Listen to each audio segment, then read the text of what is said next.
የግንብ ተከላካዮች ጦርነት መቻል ከባህር ዳር ከተማ።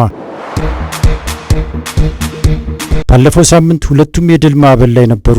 መቻል አርሲ ነገሌን 4-0 ሲቀጣ ባህር ዳር ከተማ ድሬዳዋን 2-0 አሸንፎ መጥቷል። ዛሬ ግን የፊት ለፊት ፍልሚያቸው ነው። ሁለተኛ ደረጃ ላይ የሚገኘው መቻል የዋንጫ ተስፋውን ለማሰር፣ ሰባተኛ ደረጃ ላይ የተቀመጠው የጣናው ማዕበል ባህር ዳር ከተማ ደግሞ ወደ መሪዎቹ ጎራ ለመጠጋት ፊት ለፊት ይጋፈጣሉ።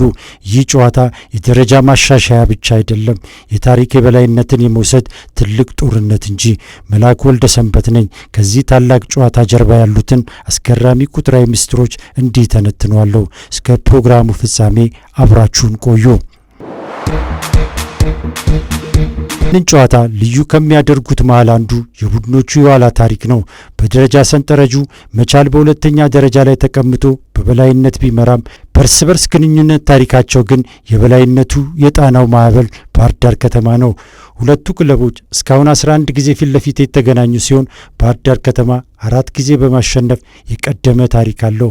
መቻል በበኩሉ 3 ጊዜ ብቻ በድል ሲወጣ በቀሪዎቹ 4 ጨዋታዎች ደግሞ ነጥብ ተጋርተዋል። የቅርብ ጊዜ ወቅታዊ አቋማቸው ግን የዚህኑ ያህል የተቀራረበ ነው። ባለፈው 5 ጨዋታዎች መቻል ከ15 ነጥብ 9 ነጥብ ሲሰበስብ ባህር ዳር ከተማ ደግሞ 8 ነጥብ አሳክቷል። ይህ ደግሞ ሁለቱም በተቀራራቢ ወቅታዊ አቋምና ብቃት ላይ እንደሚገኙ ማሳያ ነው።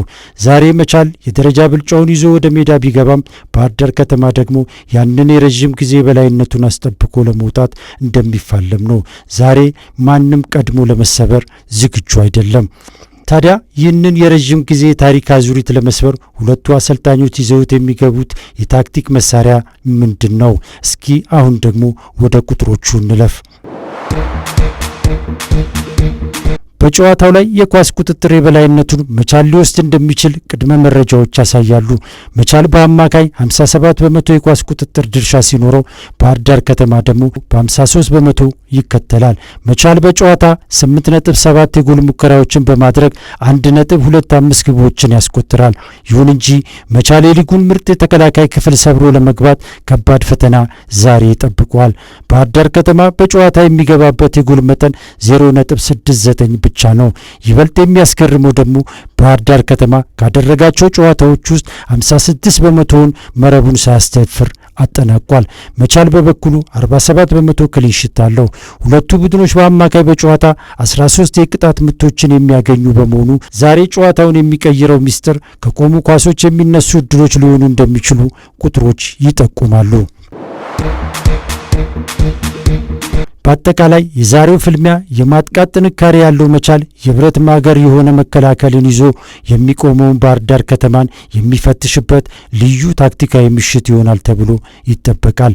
የመቻል የኳስ ቁጥጥር ብልጫ ወይስ የባህር ዳር ከተማ በቀላሉ የማይደፈር የመከላከል ግንብ ያሸንፋል? ክቡራን የስፖርት ቤተሰቦች በእናንተ ግምት የዛሬውን ተጠባቂ ጨዋታ ማን ያሸንፋል? ባህር ዳር ታሪካዊ የበላይነቱን ያስቀጥላል ወይስ መቻል ታሪኩን ቀይሮ የደረጃ የበላይነቱን ያረጋግጣል? የራሳችሁን የታክቲክ ትንበያ በኮሜንት ላይ አጋሩን። ቻናላችንን ላይክና ሰብስክራይብ ማድረግን እንዲሁ እንዳይረሱ። መላኩ ወልደ ሰንበት ነበርኩ። አበቃው።